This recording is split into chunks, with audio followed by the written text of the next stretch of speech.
Yes, praise God, people of God. Leo nataka nishie na wewe kitu kimoja ambacho kitakuwa na faida kwako wewe unayenisikiliza na unayesikiliza sound hii, na mimi itakutoa mahali, itakufikisha mahali. Na hapa nataka nizungumze kwa habari ya upande wa vijana wenzangu wa kiume na wa kike. Siku utakapotambua thamani ya wokovu au ile neema ambayo Mungu ameiachilia ndani yetu, ndio siku ambayo utakapotoka katika hiyo situation ambayo unayo. Yani siku ambayo utamuelewa Mungu, siku ambayo utamuelewa Kristo na kile alichokifanya. Yani hapa sizungumzii ile kukiri, maana siku hizi mtu kukiri kwamba Yesu ni Bwana na Mwokozi wake, yani sala ya toba. Kuna wengine wanakiri tu, lakini at the end of the day wanaenda kama watu ambao hawajaokoka wala hawajamwamini Yesu Kristo kabisa. Na hii inatokeaje? Kutokana na kuuzoelea wokovu.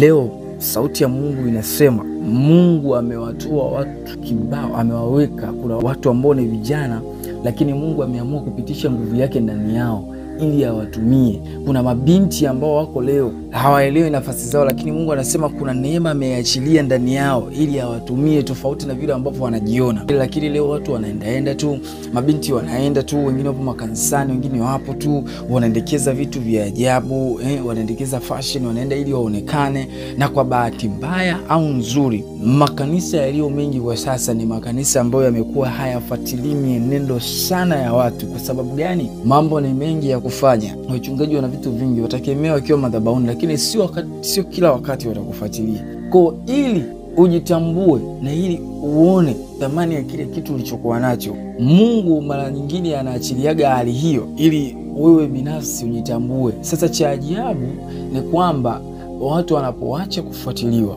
watu ambapo hawaonyeshwi hali ya kufuatiliwa, ndio wanaitumia fursa hiyo kufanya vitu visivyostahili. My dear brother and sister, mama yangu na baba yangu and so forth, ninapenda utambue kile kitu ambacho Mungu alikifanya. Tambua thamani ya kile kitu ambacho Kristo alikifanya juu ya maisha yako. Na siku utakapotambua, ndio siku utakapotoka hapo ulipo, na ndio siku Mungu atakayo kuinua kutoka katika hivyo vitu ambavyo vinakusumbua wewe. So Mungu akusaidie sana kuelewa na kutambua thamani ya ile neema. Ishi vizuri binafsi, kuwa na maisha yako mazuri personal ya ukaribu na Mungu, lakini pia ishi vizuri na watu, cause the Bible say naye akakuwa katika kimo na neema akimpendeza Mungu na wanadamu pia.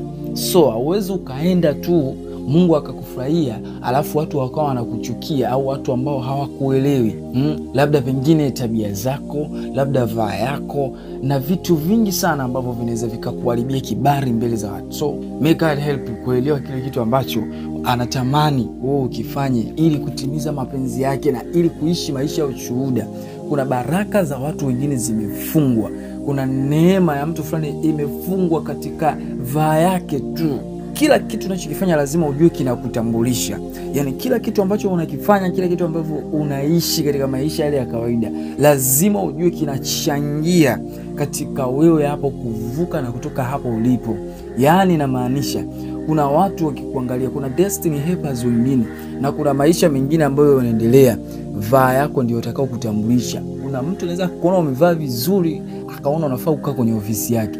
By the way, mtu hawezi tu toka huko tu from nowhere tu, anakuja tu akakuona huyu kijana umevaa ovyo ovyo eti akakuchukua kwenye. Kuna sometimes appearance yako inaelezea mazingira yako ya undani wako, tabia zako. Wewe unakuwa ni muongo au muongeaji sana, yani talking too much, my dear brother and sister. Yani pia hiyo inaweza ikachangia wewe kurudisha nyuma, kwa sababu kuna mahali pengine watahitaji mtu mwenye hekima, mtu ambaye anaweza kujizuia maneno yake, na mtu ambaye mwenye maneno machache lakini zilizo pointi za maana ambazo watu wakisikiliza zinawatoa katika sehemu fulani au zinaelewesha au zinawashawishi watu katika kufanya kitu fulani au mapenzi fulani hivi au kitu fulani kilicho sahihi. So lazima pia ujilimit katika kuongea ili uweze kufika katika hiyo hatua. So Mungu akusaidie katika kila kitu, chochote kile, hata mahusiano yako, hata chochote kile. Ni vitu vingi sana ambavyo vinapia katika maisha yetu, ni vitu ambavyo vinakuja kuchangia, ni mchango mmoja wa maisha ambayo tunayoishi.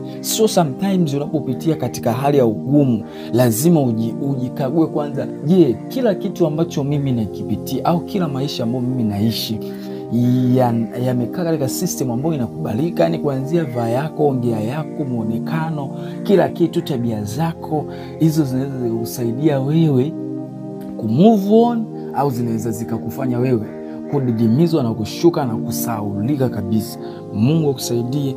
God bless you. It is me, Minister Reis. Natamani sana tufike ile neema ambayo Mungu anakusudia watu wake kufika. God bless you.